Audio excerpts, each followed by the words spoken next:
बरं, त्याच्या अगोदर त्या विषयाच्या अगोदर आणखी एक अनुभव आला होता इथंच या पुलपीटवर. मला अचानक दादाने सांगितलं, तुला हे सेशन घ्यायचंय, माहित नाही संदर्भ काय, कुठून काय घ्यायचं माहित नाही, शोध म्हणे तुझ्या फाईल मध्ये कुठं आहे का म्हणे. काय शोधतोय, शोधायला पण मला पूर्ण जे डोळे बंद व्हायला लागले, काय करायचं आता. आणि इथून तिथून एक संदर्भ सापडला आणि तो होता पूर्णपणे एक्सपोजिटरी प्रीचिंगवर आधारित. म्हणे आता याच्यावर प्रीचिंग देऊन टाक म्हणे. आणि मग सकाळपासून सगळं हसत खेळत होतं, वातावरण सगळं काही होतं. ज्यावेळेस तिथं मी उभा राहिलो आणि प्रीचिंग सुरू झाली, तर मी बेंचवर पाहते, सगळे झोपायला लागलेत नाही का. तो जो अनुभव होता ना, ती निराशा मला माहिती कशी होती. कारण फर्स्ट टाइम माझ्या जीवनामध्ये पुन्हा एकदा देऊ नका. तर तो जो अनुभव होता ना, तो फार निराशादायक होता माझ्यासाठी. तर माझी आशा आहे की असा अनुभव तुम्ही द्याल. ओके, तर आतापर्यंत आपण सकाळपासून जे शिकलेलो आहे फारच अद्भुत आहे. कारण मंडळीमध्ये या सर्व गोष्टींकडे दुर्लक्ष केलं जातं. विवाहा अगोदर जो सल्ला मसलत नाही का, योग्य शिक्षण देणं, जे विवाह अगोदरचे जे मैत्री किंवा जे काही नातेसंबंध, या सर्व गोष्टी ज्या आपण शिकलो नाही का, ह्या शिकत असताना अनेक भावा बहिणींना पुन्हा काही निराशाजनक काही गोष्टी वाटल्या असतील. परंतु हे सत्य आहे, हे सत्य आहे आणि आपल्याला स्वीकारून पुढे जायचं आहे. त्यासाठी फार अद्भुत रीतीने आपल्याला पाहायला भेटतं की दादांनी शेवटी फार सांत्वनपर आपल्याला शब्द दिले नाही का, ख्रिस्ताकडे ते घेऊन आले. आणि ख्रिस्तामध्ये आपण कसं स्वतःला रोवू शकतो या परिस्थितीमध्ये आपण ते शिकलेलो आहे. आता आजचा जो पुढचा विषय आपण हाताळत आहोत, कारण आज अनेक तरुण भाऊ बहीण जे आहेत ते ह्या सत्यतेशी, या वास्तविकतेशी झगडत आहेत. पुष्कळ वेळा वेगवेगळ्या समस्याने ते वेढल्या गेलेले आहेत आणि त्यामुळं ते निराशेत जात आहेत. त्यामुळं ते वेगवेगळ्या प्रकारचे निर्णय घेत आहेत आणि त्याचा परिणाम त्यांच्या जीवनावर, त्यांच्या कुटुंबावर होत आहे. आणि म्हणूनच एक तरुण भाऊ आणि बहीण या नात्याने आपली ही जबाबदारी आहे की ज्यावेळेस आपण अशा स्थितीमधून जातो त्यावेळेस आपण ते वचनाद्वारे कसं हाताळू शकतो आणि आम्ही नेमकं त्यावर काय उपाय करू शकतो, त्यावर आम्ही कशा प्रकारे वचनाद्वारे पाहणं गरजेचं आहे. आणि आज आपले जे 2 सेशन आहेत ते आपण पूर्ण स्तोत्र 32 वर विचार करणार आहोत त्या दोन्ही सेशन मध्ये. तर कृपया तुमच्या बायबलमध्ये स्तोत्र 32 तुम्ही काढून ठेवा वरती आणि त्यातून आपण प्रत्येक मुद्दा जो आहे तो हाताळणार आहोत. सगळ्यात अगोदर नैराश्य, चिंता आणि भीती ह्या तिन्ही जे शब्द आहेत त्याची व्याख्या आपण समजून घेऊया. आता नैराश्य म्हणजे काय आहे, तर नैराश्य ही अशी अवस्था आहे जिथं आपल्या अंतःकरणामध्ये खोल नाही का असं दुःख, एक अंधकारमय अशी स्थिती आपल्याला जाणवते. आणि नैराश्य जे आहे मग कोणत्याही रीतीने येऊ शकतं, कोणत्याही रीतीने. जसं आपण पाहिलं सुरुवातीलाच दादाने सांगितलं की त्या एका मुलापासून ते ताट घेतलं म्हणून तो निराशेत गेला. कोणतेही कारण असू शकतं निराशेत जाण्याचं, कोणतंही. आणि मग आपल्याला पाहायला भेटतं की ते आपल्या व्यक्तित्वावर, मग मन, शरीर, आत्मा यावरती परिणाम करणार आहे.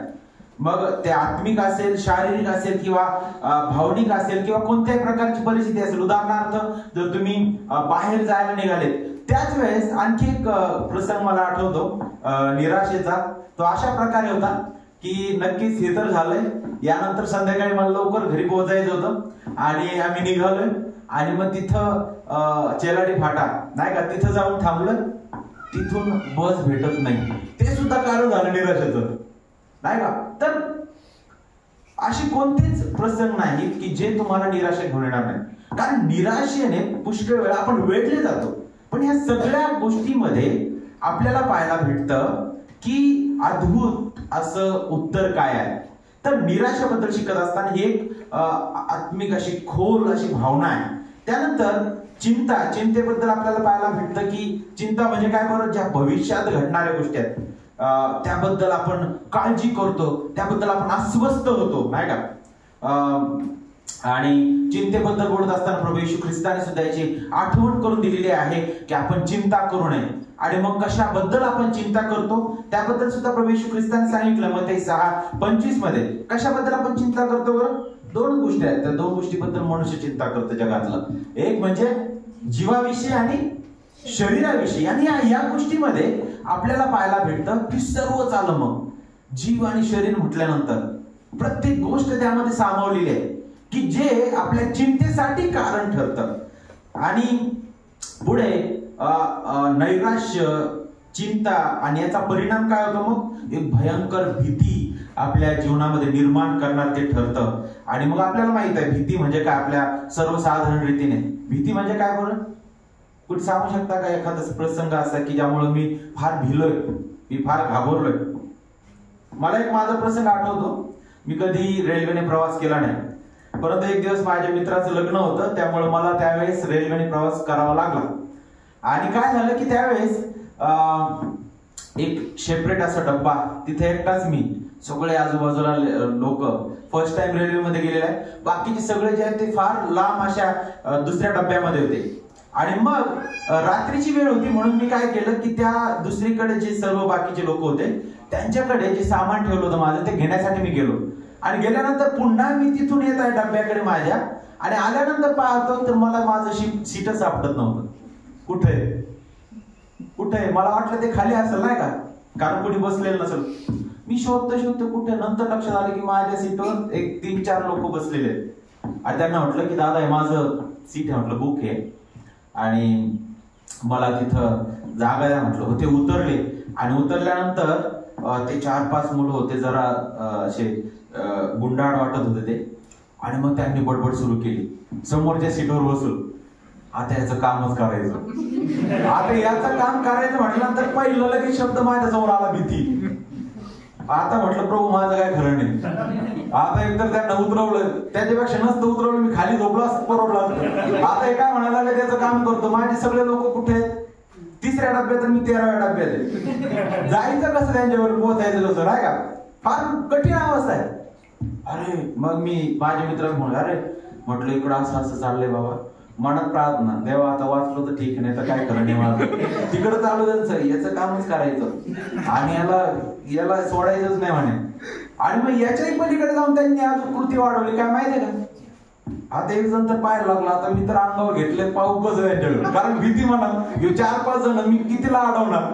1-2 जणांना अडवायला प्रयत्न केला ते 2-3 परत उठतील माझ्यावर, नाही का? काय करायचं? एक जण लगेच याला आता कामच करायचं उतरायला लागला. मग हे सगळे 3 शब्द मला तिथं आठवले. निराशा, भीती, चिंता आतून सुरू झाली डायरेक्ट. काय करायचं आता, नाही का? आणि मग ज्यावेळेस ते तिथून उतरले खाली उतरल्यावर म्हणे त्या सिटीला ते काय टीसीच्या नावाने ते बोलत होते. मला काय वाटलं मलाच बोलते, कारण मी त्यांना सीटवरून खाली आपण दिलं.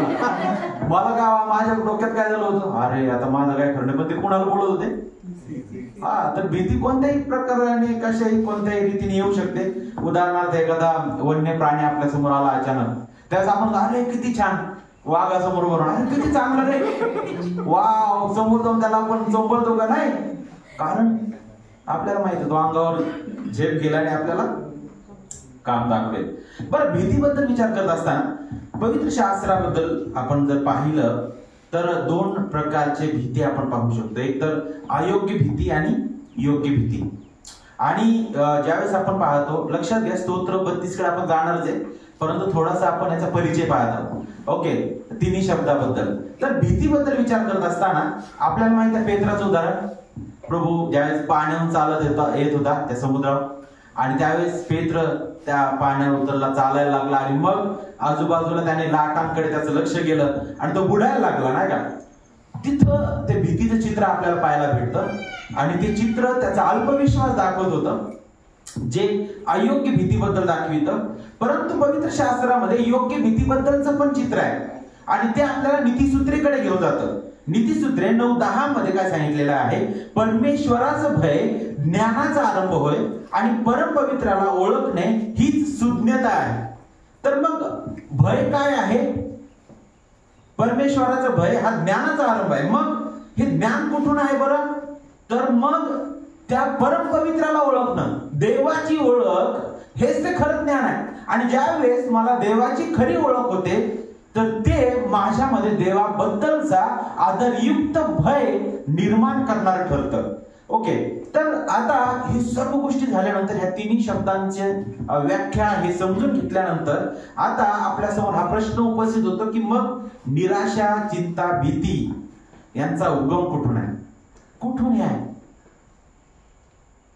हे नेमकं कुठून सुरू झालेलं आहे? काय देवाने ज्यावेळेस सर्व काही घडवलं तिथं तुम्हाला निराशा, भीती आणि चिंता होते का?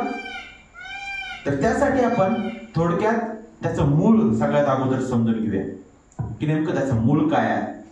आणि त्यासाठी आपल्याला एक शब्द समजून घेणं गरजेचं आहे, तो म्हणजे काय? पाप.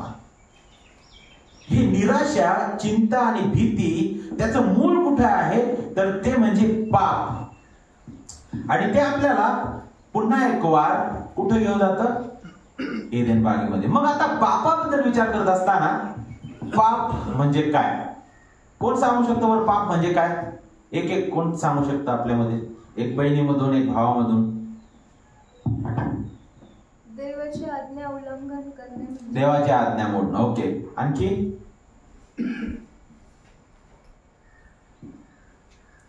तेव्हा झोपून मला काही निराशा आणू नका. मी आता काय टेन्शन मध्ये यायला लागलो बरं का. ओके, पाप म्हणजे काय? कोण सांगू शकतं? इकडे भावामध्ये जरा जास्तच शांत वाटतात. कोणी निराश आहे का आपल्यामध्ये? हा, काय? स्वैराचार. ओके, स्वैराचार. Okay, good. तर पापाबद्दल विचार करत असताना आपण वेगवेगळ्या प्रकारचे उत्तर देऊ. अनेक उत्तर येतील. पण ज्यावेळेस आपण स्तोत्र 32 कडे जातो, नेहमीप्रमाणे मी तुम्हाला तेच सांगत आहे की आपले दोन्ही सेशन स्तोत्र 32 वर असणार आहेत.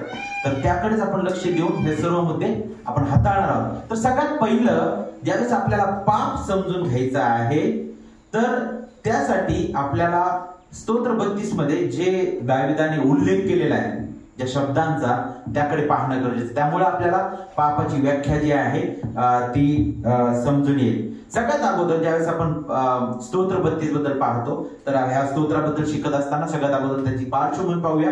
आपल्याला माहित आहे की हे स्तोत्र जे आहे कुणी लिहिलेलं आहे? दाविदाने लिहिलेलं आहे, बरोबर. हे स्तोत्र जे आहे त्याला मश्किल स्तोत्र म्हटलेलं आहे. मश्किल म्हणजे काय बरं? बोधपर. हे बोध करणार आहे. एक भाऊ जो आहे तो दुसऱ्या भावाला काहीतरी शिकवण देत आहे, तो बोध देत आहे. ज्या अनुभवातून तो गेलेला आहे त्या अनुभवाद्वारे तो समोरच्या भावाला शिकवण देत आहे. मश्किल त्याच्याबद्दल सांगतं. ओके, तर पुढे आपल्याला आणखी शिकायला भेटतं की कधी लिहिण्यात आलं. कधी लिहिण्यात आलं बरं? तर आपल्याला हे शिकायला भेटतं या स्तोत्राची सांगड स्तोत्र 51 सोबत जोडल्या गेलेली आहे. कारण हे स्तोत्र जे आहे जेव्हा दाविदाने देवापासून मिळालेल्या क्षमेचा आनंद घेतला, अनुभव घेतलेला आहे, त्यावेळी हे स्तोत्र त्याने लिहिले. परंतु त्याच्या अगोदर त्याची अवस्था कशी होती बरं? त्याने काय केलं होतं? त्याने पाप केलेला आहे. एक पाप झाकण्यासाठी दुसरं पाप केलं, बरोबर. त्याचा उल्लेख तुम्ही अगोदर पाहिलेला आहे, तुम्हाला माहित आहे त्या गोष्टीबद्दल. आणि मग त्यामुळं तो इतका निराशेत गेला, इतका वेदनेमध्ये गेलेला आहे तो, आणि त्या वेदनेने त्याला देवाकडे खेचून घेतलेलं आहे. आणि म्हणूनच एक वेळ असा आला की जिथं त्याला वाटलं की देवाने मला सोडून टाकलेला आहे, आता माझा चुराडा झालेला आहे, आता मी नष्ट होणार आहे, आता मला आशाच उरलेली नाही. आणि अशा वेळी त्याने देवाकडे धाव घेतली, जे आपल्याला स्तोत्र 51 सांगतं, नाही का? आणि स्तोत्र 51 कडे आल्यानंतर आपल्याला अनेक गोष्टी पाहायला वाटतात. तिथं एक वेळ असं दिसतं की दावीद म्हणतो की देवा, तो आपला आत्मा माझ्यापासून दूर घालू नको. तिथं तो किती व्याकुळ आहे हे दिसत आहे, बरोबर. तर हे सर्व गोष्टी झाल्यानंतर तो देवाकडे येतो, त्याच्या कृपेसाठी धाव घेतो. कारण तो चिरडलेला आहे, तो पूर्ण दबलेला आहे, तो पूर्ण घाबरलेल्या अवस्थेमध्ये आहे, नैराश्यातून गेलेला आहे, तो वेदनेतून आहे. आणि तो देवाकडे तो येतो. आणि पहा, त्या महान देवाच्या कृपाळ हाताने देव त्याला पुन्हा आलिंगन देतो. त्याने केलेल्या त्या पश्चातापामुळे कारण हा देवाचं दान आहे. पश्चाताप सुद्धा देवाचा आत्मा त्याला वारंवार टोचणी देतो नाही का. आणि मग हे जो क्षमेचा आनंद आहे, जो देवाकडून मिळालेला आहे, तो अनुभवतो. कारण अगोदर जे जड वाटत होतं, अगोदर ते भयावह वाटत होतं, आता ते हलकं झालेलं आहे. आणि म्हणूनच तो आपल्या शब्दांनी व्यक्त करतो. आणि ते शब्द काय आहेत बरं? ते शब्द आपल्याला इथं पाहायला भेटतं वचन 1 आणि 2 मध्ये. ज्याच्या अपराधाची क्षमा झाली आहे, ज्याच्या पापावर पांघरून घातले आहे, तो धन्य.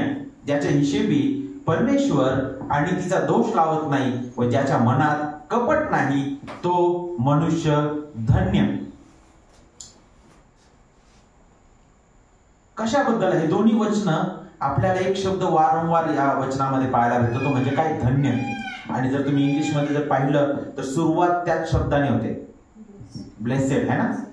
वारंवार तो शब्द कमीत कमी 2दा आलेला आहे प्रत्येक गोष्टी माग. आणि धन्यता जी आहे, ज्यावेळेस आपण त्या धन्यतेबद्दल विचार करतो तर त्या धन्यतेच्या मागे काय घडलेलं आहे ते ज्यावेळेस आपण पाहतो त्यावेळेस आपल्याला समजतं की ह्या शब्दामध्ये किती मोल आहे, या शब्दामध्ये किती मोल आहे. आणि तुम्हाला माहितीये का, ही धन्यता दावीद अनुभवतो कधी? तो या निराशेनंतर देवापासून मिळणारा जो आनंद आहे त्यामध्ये ही धन्यता अनुभवत आहे. कारण देवाच्या कृपेने तो म्हणतो की मला त्याने आलिंगन दिलेलं आहे. पण तुम्हाला माहितीये का, ही धन्यता आपल्याला एदेन बागेकडे सुद्धा घेऊन जाते. कारण धन्य हा शब्द, हा आनंदी आनंद फक्त त्या एदेन बागेमध्ये पापा अगोदरची स्थिती दाखवणार आहे, पापा अगोदरची स्थिती दाखवणार आहे. आणि म्हणूनच त्याकडे आपण जाऊया, ज्यामुळे आपल्याला निराशा, भीती आणि चिंता याचं मूळ अधिक प्रखरतेने समजून येईल. सगळ्यात अगोदर आपण ज्यावेळेस उत्पत्तीकडे जातो तिथे आपल्याला पाहायला भेटतं की देवाने केलेली अद्भुत निर्मिती. तर एक देव त्याच्या महान अद्भुत कार्याद्वारे ह्या निर्मितीच्या कार्यामध्ये कार्यरत असताना आपल्याला दिसत आहे.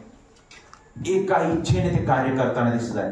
त्याने सर्व काही अद्भुत रीतीने निर्माण केलेलं आहे. सर्व काही निर्माण केल्यानंतर काय म्हटलं? हे चांगलं आहे, हे चांगलं आहे, हे चांगलं आहे. तुम्हाला पहिल्या 2 अध्यायामध्ये कुठंच निराशा, भीती आणि चिंता पाहायला भेटणार नाही. कारण देवाने निराशा, भीती आणि चिंता तिथं कुठेही निर्माण केलेली पाहायला भेटत नाही. ही जणू काय मनुष्याच्या पतनानंतर नैसर्गिकरित्या आता त्यांना जडलेली एक अवस्था आहे. परंतु त्या अगोदर आपल्याला पाहायला भेटतं की देवाने केलेली अद्भुत निर्मिती. त्यानंतर त्या निर्मितीबद्दल विचार करत असताना मनुष्याला देवाने घडवलेला आहे. त्यामध्ये सगळ्यात अद्भुत गोष्ट काय होती माहितीये का? मनुष्यासोबत देवाची महान सहभागिता. आणि हेच तो धन्य शब्द जो आहे ना, तर त्याची आठवण करून देतं की त्या महान निर्माणकर्त्यासोबत आमचं घनिष्ठ नातं, आमची सहभागिता. आदाम हवा त्याच्यासोबत बोलत होते, तो त्यांच्यासोबत बोलत होता. त्यांच्यासोबत नेहमी ते एक चित्त होते, एकमेकांमध्ये आनंद ते करणारे होते. आदाम हवा देवामध्ये आनंद करणारे होते, देवाच्या अद्भुत कृत्यांमध्ये आनंद करणारे होते, देवाला ते जाणण्यामध्ये आनंद करणारे ते होते. आणि तोच महान आनंद होता. तिथं दोष, भीती आणि लाज नव्हती, कारण तिथं पाप नव्हतं. मग कुठं सगळं बिघडलेलं आहे. याच मोल दाविदाला सुद्धा आहे. दाविदाने ते सुद्धा चित्र अनुभवलं असेल, विचार केला असेल. परंतु इथं त्याच्या जीवनामध्ये ज्यावेळेस तो पडलेला आहे, पतित अवस्था आहे. आणि इथं ज्यावेळेस त्याने पाहिलं की अरे मी स्वतःहून देवासमोर कधीच उभं राहू शकत नाही, माझी पडती बाजू मला समजलेली आहे, देव पवित्र आहे आणि त्याच्या समोर मला जर उभं राहायचं आहे तर मला त्याच्या कृपेशिवाय पर्याय नाही. चार्ल्स स्पर्जन जे आहेत ते या धन्य शब्दाबद्दल बोलत असतात. ते म्हणतात की हा इतका समृद्ध शब्द आहे, हा इतका खोल, शांत आणि टिकाऊ तो आनंद दाखवणार आहे. आणि हे आत्मिक सत्यतेने भरलेला आहे. आणि तो म्हणतो की इथं जो धन्य शब्द वापरला नाही तो म्हणजे काय? आशीर्वादांचे आशीर्वाद. म्हणजेच काय माहितीये का, दावीद फक्त एकाच आशीर्वादाबद्दल बोलत नाही, तिथं अनेक आशीर्वाद जे देवाबद्दल, देवासोबत, देवाच्या कृपेने लाभलेले आहे. जे अगोदरच देवाने आदामाला हवेला दिलेलं आहे पत्ना अगोदर, तेच पुन्हा इथं मनुष्याच्या जीवनामध्ये आपल्याला पाहायला भेटतात.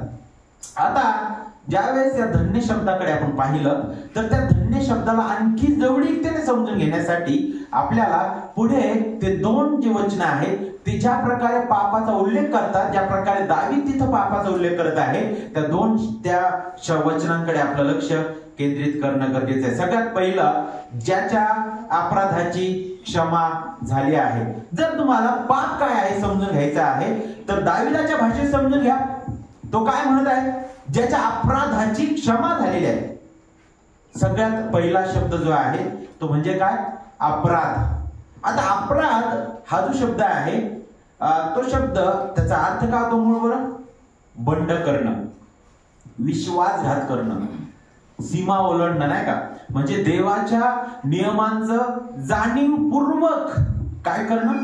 उल्लंघन करणं. हे आपल्याला उत्पत्तीच्या पुस्तकामध्ये पाहायला भेटतं का? जाणीवपूर्वक उल्लंघन. तर हो, देवाने सांगितलं त्या झाडाचं फळ तू खाऊ नको. आदाम हवेने काय केलं? तेच केलं. जे देवाने सांगितलं करू नको तेच आदाम हवेने केलं. त्याच्या विरुद्ध ते उभे राहिले. तर अपराध त्याबद्दल आपल्याला आठवण करून देतं. त्यानंतर पुढे आपल्याला शिकायला भेटतं की दुसरा शब्द आहे तो म्हणजे पाप, ज्याच्या पापावर पांघरून घातले आहे. आता पाप हा जो शब्द इथं वापरलेला आहे, बारकाईने लक्ष घ्या. अपराध हा शब्द जो आहे तो बंड करण्याबद्दल सांगतं, जाणून बुजून देवाच्या नियमांचं उल्लंघन करणं. त्यानंतर पाप हा जो शब्द आहे इंग्लिशमध्ये सीन वापरलेला आहे शब्द, आणि तो जो शब्द आहे तो आपल्याला एक महत्वाचा अर्थ देतो, आणि तो म्हणजे काय? निशाणा चुकणं किंवा निशाणा चुकविणं, मिसिंग द मार्क, है ना? निशाणा चुकणं. तुम्हाला माहिती आहे समोर हा जो व्यक्ती आहे तो बाण घेऊन आहे समोर, आणि तो काय करतोय? बाण मारण्याचा प्रयत्न करतोय. समोर त्याचं ध्येय आहे, चक्र ते लावलेलं, नाही का? त्याला आता काय भाषेत बोलतील मला माहित नाही इतकं. तो काय करतो? इथून ते मारण्याचा प्रयत्न करतो थोडं लांब, तरी तिथं बाण लागत नाही. मग आणखी जवळ जातो आणि परत जवळ जाऊन मारण्याचा प्रयत्न करतो, तरी ते बाण तिकडे चाललेत. आणखी जवळ जाऊन तो मारण्याचा प्रयत्न करतो, तरी बाण त्या ध्येयाला लागत नाही. का बरं माहिती तुम्हाला? का लागत नसेल? कारण तो व्यक्ती आंधळ आहे. कुठं मारणार आहे तो, नाही का? तर निशाणा चुकणं ज्यावेळेस आपण विचार करतो तर हा आपल्या कृतीबद्दल आठवण करून देणार आहे. अपराध जो आहे तो आपलं जे मन आहे, आपली मनातील भावना जे आहे त्याबद्दल सांगतं. कारण आपल्या मनातून हे बंडखोर वृत्ती बाहेर येते आणि जे आपल्या कृतीतून दिसून येते. आणि ज्यावेळेस आपण निशाणा चुकविणं याबद्दल विचार करतो तर हे अशा प्रकारचे आहे की केवळ चुकीचं वर्तन करणं नाही, तर देवाच्या पवित्रतेच्या दर्जापासून खाली पडणं आहे. आणि रोमकरास पत्र 3 अध्याय वचन 23 आपल्याला ते सांगतं की काल सर्वांनी पाप केलं आहे, ते देवाच्या गौरवाला उणे पडलेले आहेत. देवाचे नियमशास्त्र आपल्याला देवाचं जे गौरव आहे ते गौरव करण्याची पात्रता दाखवितं, पण आपण ते करू शकत नाही. ते बाण त्या प्रकारे तिथं लागत नाही. तशाच प्रकारची ती अवस्था आहे. कारण नियमशास्त्राबद्दल विचार करत असताना नियमशास्त्र आपल्याला कशाबद्दल सांगतं? नियमशास्त्र आपल्याला देव कोण आहे ते दाखवितं. देव पवित्र आहे, तो नीतिमान आहे, सर्वसामर्थ्य आहे. आणि त्या पवित्र देवासमोर जर आपल्याला उभं राहायचं आहे तर आपल्याकडे सुद्धा नीतिमानता पाहिजे. पण आपली अवस्था कशी आहे? आम्ही पापी भ्रष्ट अशी लोक आहोत. आम्ही आमची पापी भ्रष्ट कृत्य, आमचे प्रयत्न घेऊन कधीच त्या पवित्र देवाला आनंद देऊ शकणार नाही, कधीच आनंद देऊ शकणार नाही. नियमशास्त्र आणखी एक गोष्ट दाखविते, ते म्हणजे काय? की नक्कीच देव नीतिमान आहे. तू नीतिमान नाही. तुला जर त्या देवा पुढे उभं राहायचं आहे तर तुला नीतिमत्वाची गरज आहे.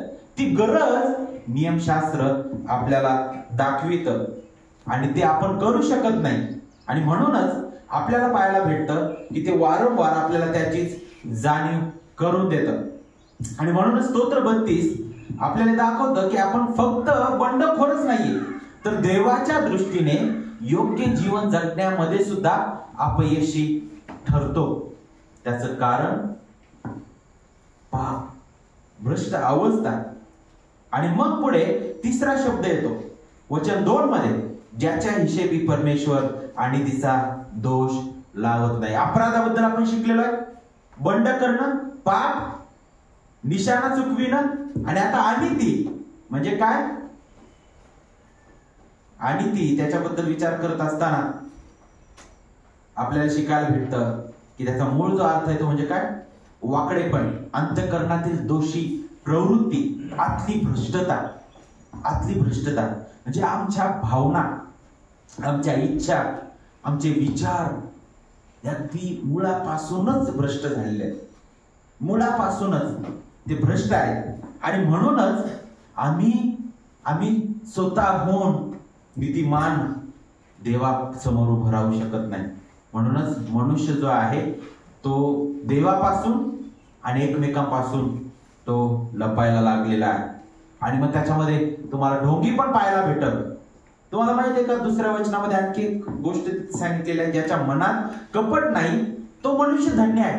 नक्कीच दाविदाच्या बाबतीत जर संदर्भानुसार आपण पाहिलं तर जो खरा पश्चाताप, देवाच्या आत्म्याचं अद्भुत कार्य आहे, तो त्या ठिकाणी ढोंग नाहीये. तिथं तो सगळं उघड करताना दिसतो नाही का, तो संदर्भ आहे. परंतु ज्यावेळेस आपण ह्या पापाची व्याख्या पाहत आहोत तर त्या संदर्भामध्ये विशेष करून ह्या चारही शब्दांबद्दल आपण पाहतो. अपराध, पाप आणि तिसरं काय? अनिती आणि कपट. हे चारही शब्द आपल्या समोर पापाची व्याख्या प्रदर्शित करणारे आहेत. आणि आपल्याला हे शिकवतं ते की मनुष्य जो आहे तो आपल्या विचारांनी, आपल्या भावनेने आणि आपल्या कृतीने पूर्णपणे भ्रष्ट आहे. तो देवापासून दुरावलेला आहे. त्याचा परिणाम काय झालेला आहे बरं? नक्कीच आदामाने पाप केलं, परंतु त्या आदामामध्ये सर्वच मानवजात का अदोषी ठरण्यात आली? का बरं सर्वच मानवजात पापी झालेली आहे? त्याचं कारण हे आहे की आदाम जो होता तो सर्व मानवजातीचं प्रतिनिधी मस्तक म्हणून कार्य करत होता. तो आपला प्रतिनिधी म्हणून तिथं होता आणि तोच पहिला प्रतिनिधी पडलेला आहे. आणि त्याच्यामुळं वारशाने सर्व मानवजात जे आहे त्याच अवस्थेमध्ये जन्मास यायला लागली. आदामाचं पाप सर्व मानवजातीच्या खात्यात गणण्यात आलं. आणि एवढंच नाही तर सर्व मानवजात मूलतः त्याच स्वभावात जन्मास यायला लागली. आणि नक्कीच यामुळं निर्मितीवर पण परिणाम झालेला आहे. आणि त्याचा परिणाम काय झाला माहिती तुम्हाला? देवापासून दुरावा. देवापासून दुरावा. मनुष्य आणि देव त्यांच्यामध्ये दुरावा निर्माण झाला. तुम्ही पाहिलं का जी आनंदित स्थिती होती त्या बागेमध्ये, ती आता फारच निराशादायक दिसत आहे. जो आदाम अगोदर देवासमोर बोलण्यासाठी धाव घेत होता, तो आदाम ज्यावेळेस त्याला समजतं की देव येत आहे त्यावेळेस तो लपतो.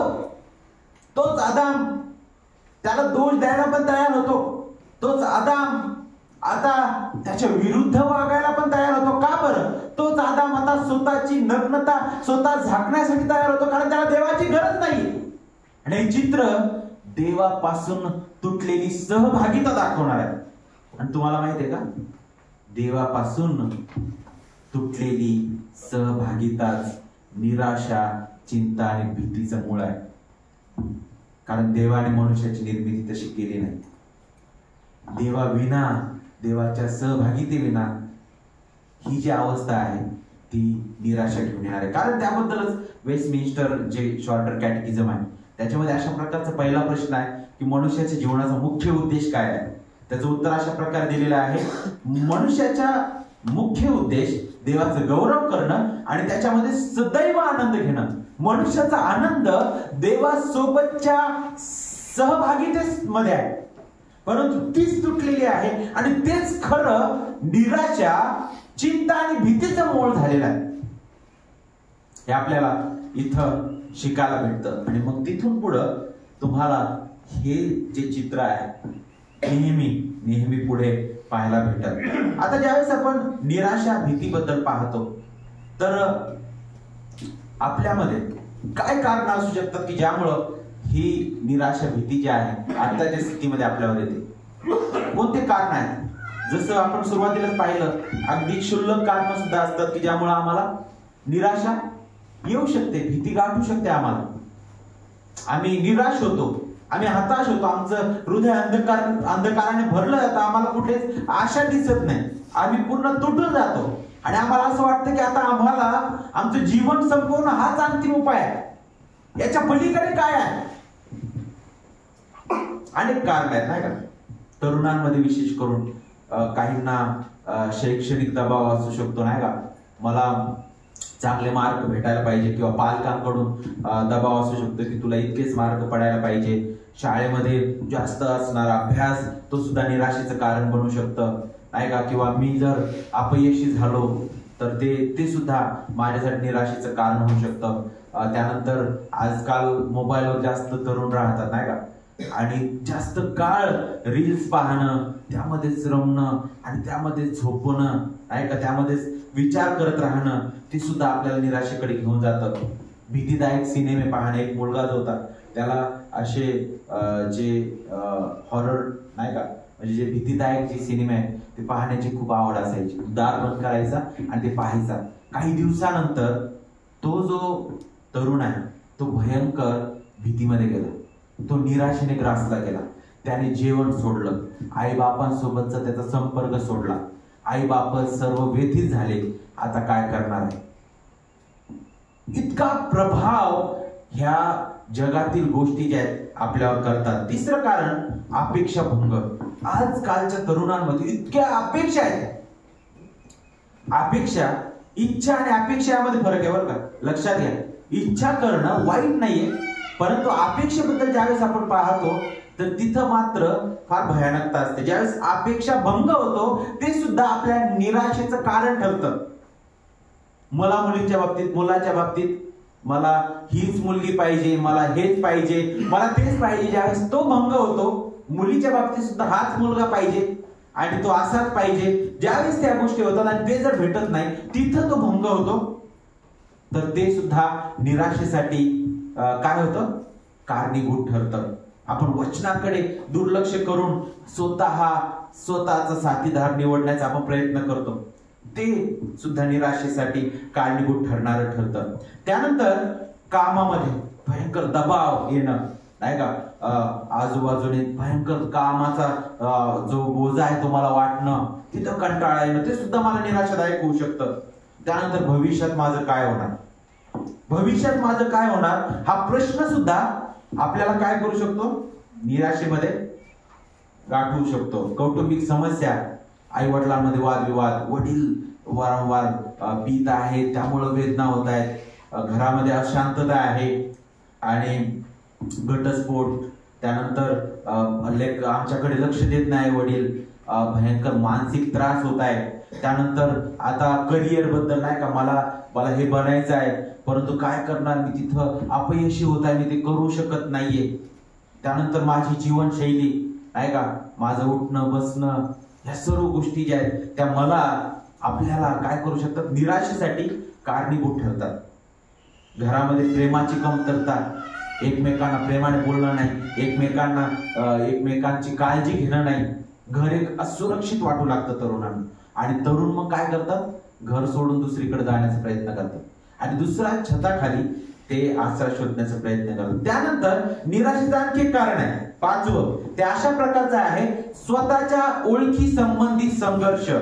मुलांना वाटतं की मी खरं तर देवाने मला मुलगी बनवायला पाहिजे होतं, पण चुकून मी काय झालोय, कारण मला माझ्या ज्या भावना आहेत ना, फिलिंग, त्या सगळ्या मुलींसारख्या वाटतात. मुलींना अनेकांना असं वाटतं, अरे नाही, मला देवाने मुलगा बनवायला पाहिजे होतं पण काहीतरी चुकलं, देवाचं काहीतरी घडलेलं आहे. आणि मग त्या प्रकारे ते काय करतात, प्रयत्न सुरू करतात आणि जे देवाने घडवलेलं आहे ते विरोध ते करण्याचा प्रयत्न करतात. आणि ही जी स्वतःबद्दलची ओळख आहे ती योग्य रीतीने समजून न घेणं हे सुद्धा निराशेचं कारण ठरतं. स्वतःबद्दल कमीपणा वाटणं, माझं अरे मी कसा दिसतो, माझं वजन इतकं आहे का, मी दिसण्यात असाच आहे, मी तसाच आहे, मला लोक पाहिल्यावर हसतात. या अगोदर माझ्या जीवनाबद्दल झालं बरं का, कलर बद्दल सुद्धा, हो माझा कलर असा आहे, आता कसं होणार नाही का. तर हे सुद्धा काय होतं माहितीये का, मला आपल्याला निराशेमध्ये घेऊन जातं. आणि शेवटी मी का आहे हा प्रश्न सुद्धा काय करतो, आपल्याला कुठे घेऊन जातो, निराशेमध्ये घेऊन जातो. जीवनशैली, झोपेची कमतरता, वारंवार मी काहीतरी विचारात पडलेला असतो, मला फक्त तेच विचार आहेत, मी काहीतरी पाहत बसतो, काहीतरी करत बसतो, आणि याचा परिणाम काय होतो माहितीये का? कमी झोप लागणं, मोबाईल गेम्स खेळणं, वाईट गोष्टी पाहणं, त्यानंतर अभ्यासाचा वर्कलोड, म्हणजे असा दबाव असतो, रात्र दिवस अभ्यास करा, ते सुद्धा तुम्हाला कधी ना कधी त्याकडे घेऊन जातं. 7वं कारण, तुम्ही मला की तुम्ही फक्त कारण द्यायला लागले, पुढं काय? ओके, तर जेवणाच्या अगोदर त्याचा उपाय काय? भेटणार नाही, कारण 2 सेशन दिलेत, मला 2 सेशन घ्यायला पाहिजे. ओके, त्याच्यामुळे मला थोडं थांबू घ्यावं लागेल. तर माझी आशा राहील की तुम्ही मला जेवणानंतर निराश करा. ओके,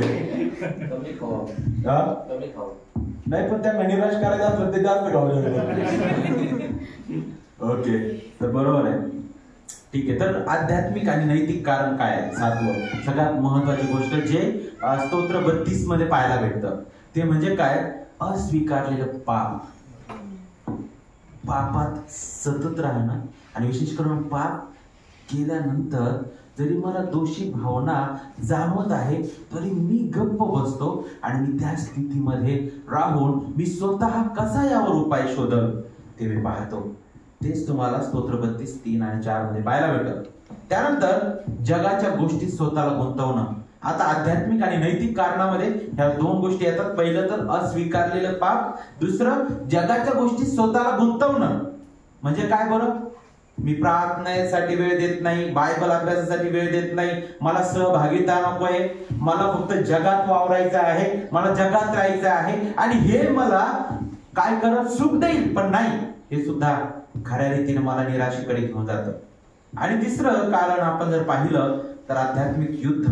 सैतान आपल्या मनात ती दोषी भावना उत्पन्न करतो, तो आपल्याला दोष देतात, तू निरुपयोग आहेस, आणि तो खोटे विचार आपल्यामध्ये पेरतो. अरे तुझ्यावर देवाची प्रीती नाहीये, अरे तू फार भयंकर आहे, तू नष्ट होणार आहे, तुला कोणताच उपाय नाहीये, कारण त्याचं कामच आहे दोष लावणं, आहे का?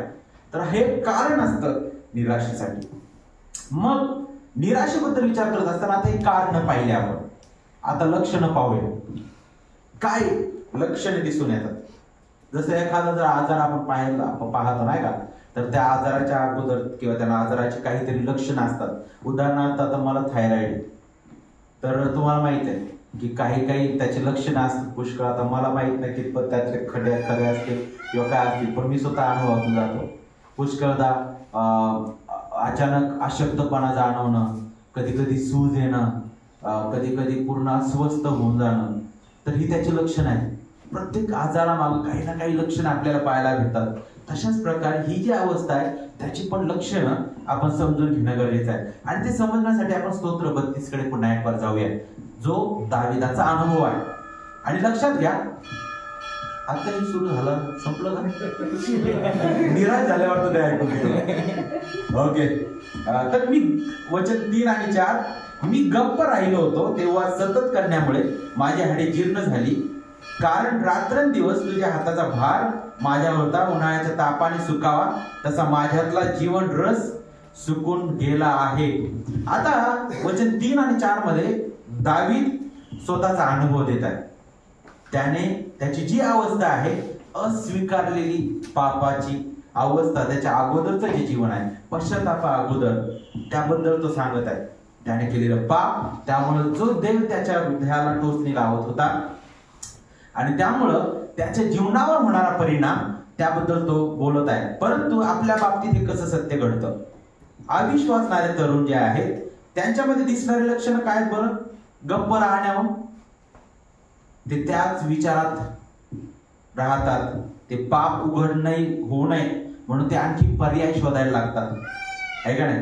ते स्वतःला इजा करायला लागतात की काय करू, हे पाप मला लपवायचंय, पण आता हे लपत नाही तर मी स्वतःला नष्ट करतो, मला स्वतःला संपवायला पाहिजे.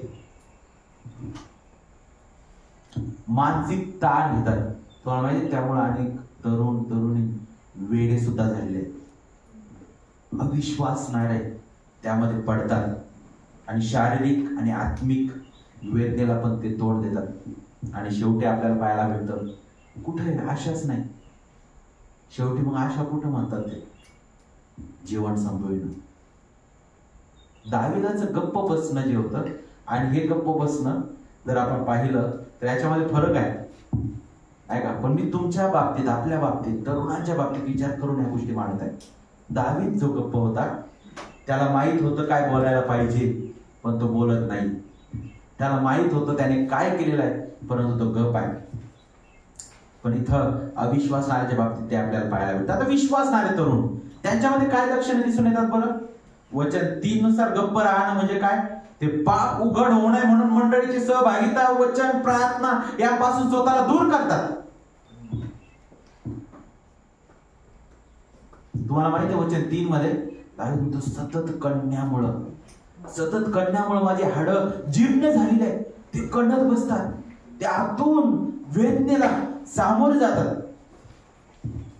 आणि तो काय म्हणतो पुढं, माझं जीवन रस चुकून गेलेला आहे. एक काळ असा आला होता तिथं की दावीद जो आहे याचा अनुभव घेत आहे. त्याला आतून भयंकर वेदना होत आहे. त्याची जणू काय ते जे जसं एखादा वयस्कर व्यक्ती माहिती तुम्हाला, त्याची पूर्ण मांस त्या हाडाला चिटकलेलं असतं, त्याची जी ताकद आहे पूर्ण निघून जाते. एक अगदी तशा प्रकारे दाविदाला भास होत आहे. तशा प्रकारे भास होत आहे, बरोबर. एवढे पूर्ण गमतीचे. आणि मग आपल्याला पाहायला भेटतं की हे विश्वासणाऱ्या तरुणांमध्ये दिसणारे लक्षणं आहेत. दाविदाच्या बाबतीत ते काय होतं आणि कसं होतं ते आपण जेवणानंतर पाहू. प्रॉमिस करा बाळासाहेबांना, मी त्यांना निराश नाही करणार. निराशामध्ये घेऊन नाही जाणार जेवणानंतर. लवकर करा. मला किती वेळ लागला, किती वाजता?